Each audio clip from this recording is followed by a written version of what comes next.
I'm here today to talk to you about overcoming the biggest obstacle you'll ever face. Let me take you on a journey. It was the middle of the night, almost a year ago. I struggled to breathe. Each step taking longer than the last, I fought my way upward at the cruising altitude of a commercial airliner. Focus, I thought. Keep pushing forward. The combination of 130 days of consecutive climbing, the negative 60-degree wind chill, and the actual physiological state of my body fighting back at 28,000 feet on Mount Everest summit ridge was pushing me to my breaking point. Get a hold of yourself, Colin. I desperately tried to regain control of my mind, but doubt, fear, and pain swirled in my thoughts. One step at a time, I thought. In an apparent daze, a chair appeared in the snow in front of me, blurring in and out of my vision. One step at a time, I thought.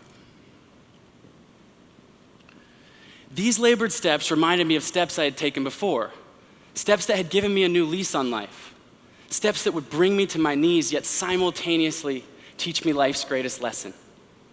My mind flashed back. 10 years ago, I had just graduated from college. It was time to let loose, to see the world. I took my life savings from 3 summers painting houses, packed a backpack and a surfboard, and set off into the world for an adventure with no itinerary. After all, adventure is just bad planning, right? 3 months into the journey, I found myself on a beach in rural Thailand. It was a beautiful evening. I was watching fire dancers in amazement, and I decided to partake in the fun, jumping a flaming jump rope, because I was 22 years old and invincible. In an instant, my life changed. The rope wrapped around my legs and ignited my body completely on fire. Survival mode kicked in when I needed it most, and with one last breath, an ounce of courage, I dove into the ocean a few steps away to extinguish the flames. Then darkness. Silence. I awoke in a one-room nursing station to look down, finding my body completely bandaged. What have I done, I thought. I had been severely burned. Well, it must have been at least 24 hours later, I awoke, leaving a surgery room in a small ICU where there was a cat running across my chest and around my bed, hammering home the fact that I was far from home and in a dire set of circumstances. Being in this unsanitary hospital could kill me. And the pain, the searing pain was unimaginable. Yet the morphine they kept giving me made it feel like there was insects crawling over my skin. I couldn't tell which was worse. I just wanted to give up. I was downward spiraling fast, ready to quit. Thankfully, 5 days in this ordeal, my mother arrived to be my protector. I know now she was just as afraid as I was, but she chose to never show me her fear. Instead, she came into my hospital room every single day with a smile on her face and an air of positivity, daring me to dream about the future. She kept asking me questions like, "Colin, what do you want to do when you get out of here? Let's set a goal." My immediate response, "Mom, I'm screwed. The doctors say I may never walk again normally. What hope do I have? Life as I know it is over." But her positivity was unrelenting and infectious. And 3 days after she arrived, she was sitting on my bedside and I announced my goal. "Mom, when I get out of here, I'm gonna one day compete in a triathlon." Not something I'd ever done before, and looking down at my legs, it seemed rather unrealistic. But with a tear in her eyes, she nodded and wrapped me in her arms as only a mother can. It was many more weeks until I was released from that Thai hospital. I still hadn't taken a single step. I was carried on and off the plane and placed in a wheelchair when I got back here to Portland.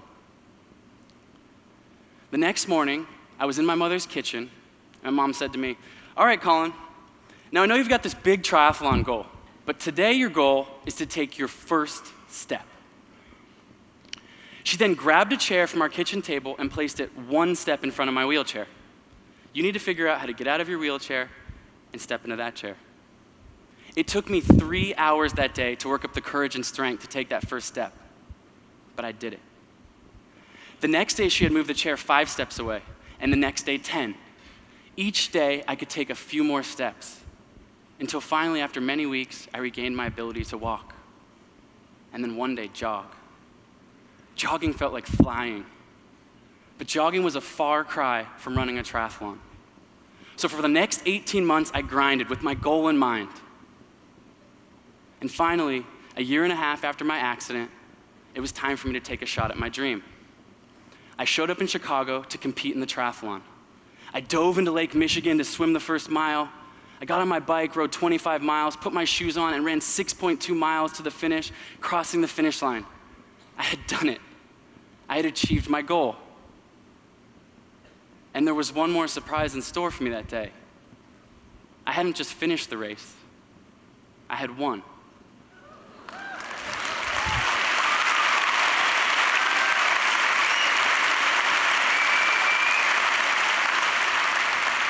Thank you. Placing first out of more than 4,000 other participants. The first thing I thought about were those months in the hospital, imagining what would have happened had my mom not forced me to look towards the future and set a measurable goal. Through this tragedy, I'd learned an invaluable lesson. I had learned that life will test us with setbacks, but these situations aren't permanent. We have full control of our choices to keep moving forwards one step at a time. I had learned that we all have reservoirs of untapped potential and can achieve great things. The biggest thing standing in our way? Our own minds. For the next 6 years, I competed as a professional triathlete in 25 countries. And then, in the fall of 2014, I found myself at the summit of Ecuador's 3rd tallest mountain with a diamond ring in my pocket, asking my longtime girlfriend Jenna to marry me.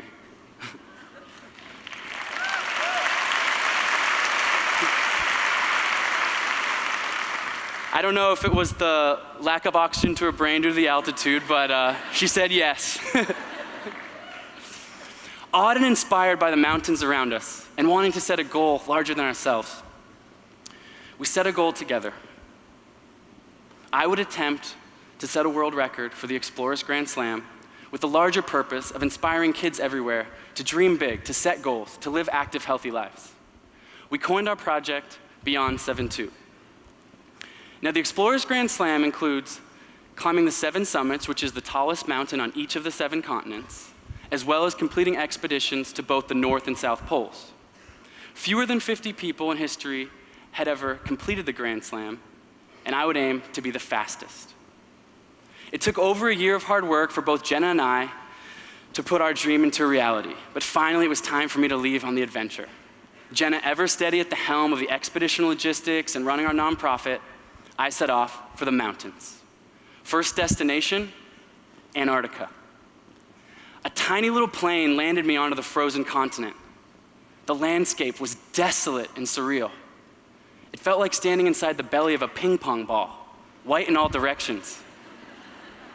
And the cold. The cold was something I'd never experienced before. Average temperature, negative 40 degrees.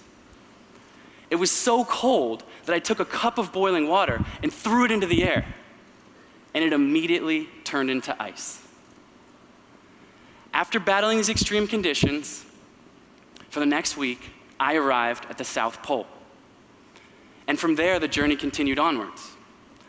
Next, I climbed Mount Vinson, then Aconcagua, then Kilimanjaro, and finally, after 100 days, I had completed 7 of the 9 expeditions to complete the Explorers Grand Slam, and I arrived at Mount Everest Base Camp. After 3 weeks on Mount Everest, I had slowly clawed my way up to the highest camp before the summit, Camp 4.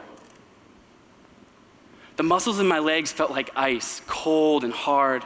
My head was pounding, my eyes were bulging, my face was swollen. In any normal circumstance, this would warrant a trip to the doctors, but there were no doctors around. And besides, I knew exactly what was happening. I had read all the literature on Mount Everest, but nothing can truly prepare you for what is known as the death zone, above 26,000 feet, an altitude where the human body cannot survive for long.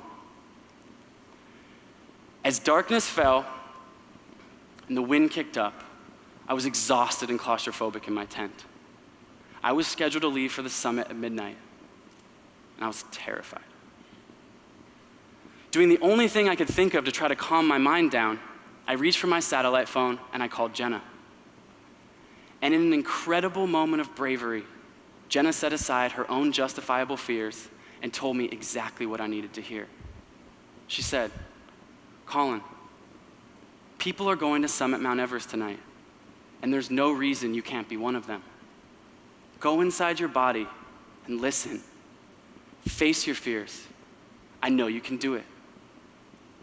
And with her words in tow, I set off for the summit, bringing us back full circle to where I began this talk. In the darkness, my headlamp only illuminated the few steps in front of me. Focus. One step at a time. I began counting my steps. 1, 2, 10 steps. Could have fooled me. Felt like 10 miles. I felt my body giving up. I was hopeful that the daylight might give me some strength after a long night of climbing, but the sunrise only illuminated the 2-mile drop-offs on either side of me. I was again being tested by the biggest obstacle of all, my mind. But this time I wasn't alone. Jenna's words filled my head. My mom's words filled my head. Remembering those labored steps after my accident filled my head. Strengthened by those thoughts, my mindset shifted and my body forgot its weakness. I felt a surge of energy, each step taking me closer to the summit. And after a few more hours of hard work, I gazed out on the most magnificent view from the top of the world. We got any Timbers fans out there?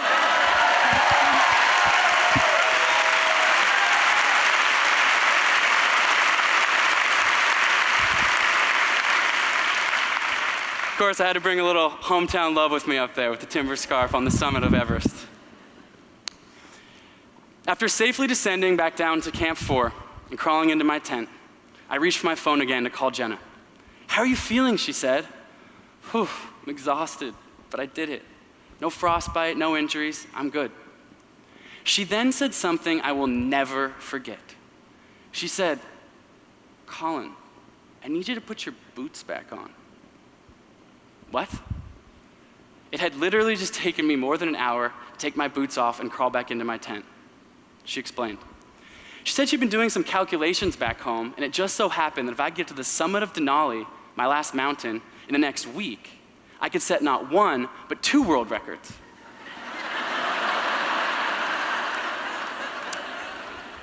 She said, "I need you to put your boots back on now. Climb back down to base camp. There's a helicopter there that's going to take you to Kathmandu. There's not enough time for a hotel room or take a shower, but an evening flight will take you from Dubai to Seattle to Anchorage, and then you'll have about 3 days to climb Denali." In that moment, I could only laugh then, right? In that moment, I was forced to wipe the slate clean. And somehow, just 100 hours after standing on the summit of Mount Everest, we executed Jenna's plan, and I arrived at the base of Denali, my final mountain. The next 3 days were quite honestly the hardest of the entire project. I was battling extreme fatigue, and to make matters worse, Alaska dumped a huge windstorm on me. 50-mile-per-hour winds, minus 60-degree wind chills, making me battle and earn each step. But with one last step, on the evening of May 27th, 2016, I arrived to the summit of Denali, setting 2 new world records for the Explorers Grand Slam in 7 summits.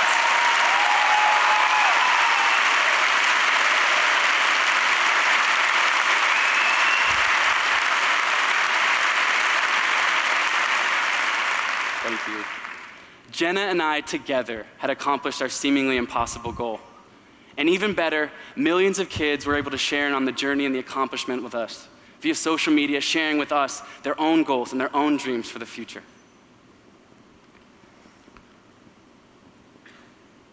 I carry this rock with me every day. It's a small rock from the summit of Mount Everest. This rock stands for the moment I chose to keep pushing forward. This rock stands for my untapped potential. As I set new goals and ultimately encounter obstacles, this rock reminds me that even Mount Everest can be broken down to its smallest parts. A bunch of small rocks stacked on top of each other. Many steps leading to the summit. Maybe right now you're struggling in your own day-to-day life, feeling overwhelmed like it's just too much. Or maybe you have a great idea for a business you want to start or an innovation at your current job, but people keep telling you it's not possible. Or maybe you've been badly injured in an accident and you're not sure that you can recover from it. You see, tragedy and other great obstacles befall all of us. And in these moments, our minds are flooded with doubt. We ask ourselves questions like, should I give up? Is this even possible? Or why me? Leading us to a negative mindset. But we don't have to stay there. The only question that we have when facing great obstacles is, how will you respond? You have a choice. And when you shift your mindset towards the positive, you will quickly realize that there is a reservoir of untapped potential waiting to be released by you. Look, I'm just a regular guy from Portland, but I can confidently tell you this.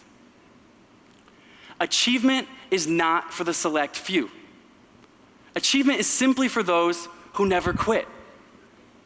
It is for those who set goals. It is for those who put the most steps in front of the others. Achievement is for those who can overcome the greatest obstacle of all, their mind. So set a goal. Take the first steps. The chair is right in front of you. And when your steps get you there, push the chair further. When you feel like giving up, put your boots back on. Let go of fear. Remember this story. And remember this rock. And watch as your rocks stack up to the summit of your Mount Everest. Thank you very much. Thank you. Thank you. Thank you.